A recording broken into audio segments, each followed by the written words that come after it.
కానీ కొంచెం ఎక్కువ పెట్టేశారు కామెడీ. ఒక ట్రాక్ కామెడీ చాలు, 2 tracks ఆఫ్ కామెడీ అవసరం లేదు అనిపించింది. మ్యూజిక్ మాత్రం చాలా బాగుంది, యాక్టింగ్ బాగుంది.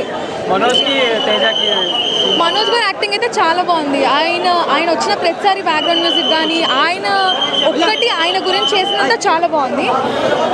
కానీ కొన్ని అనిపించింది అదేంటి ఇంత ఈజీగానా, అంటే ఇంత ఎలివేషన్ ఇచ్చారు బాగుంటుంది, ఇంత కష్టం అన్నారు కానీ ఇంత ఈజీగా సాధ్యమైపోయింది అన్నట్టు చూపించారు. సో అంత ట్రై చేశారు కానీ అంత ఎక్స్పెక్టేషన్స్ మీట్ అవ్వలే అనిపిస్తుంది. మ్యూజిక్ మాత్రం చాలా బాగుంది.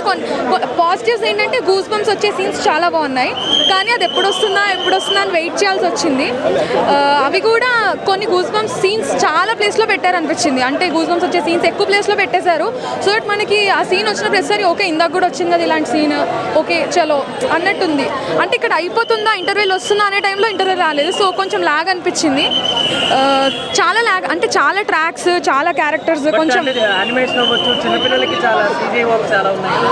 CGI వర్క్స్ ఉన్నాయి. ఆ గ్రాఫిక్స్ అంతా కూడా నీట్గా ఉంది. ఎక్కడ మనకి అదేంటి ఇలా చేశారు అన్ప్రొఫెషనల్గా లేదు, అదంతా బాగుంది, అంతా కూడా బాగానే ఉంది. కానీ కొంచెం ట్రైలర్ని చూసి మనం అనుకున్నంత బాగా అయితే లేదు. ట్రైలర్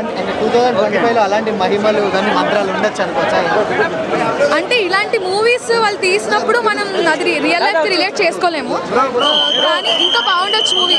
డిసప్పాయింటెడ్ లాగానే ఉంది. అంటే ఫస్ట్ అంటే వాళ్ళు పబ్లిక్గా అప్పటిది చూపించాలా ఇప్పటిది చూపించాలి, మిక్స్డ్ చూపించారు కదా. సో మహిమలు 2025 జనరేషన్ స్టోరీ పక్కన పెడితే ఓవరాల్గా మూవీ అంతగా ఎక్స్పెక్ట్ చేసినంత ఎక్కలే అనిపించింది.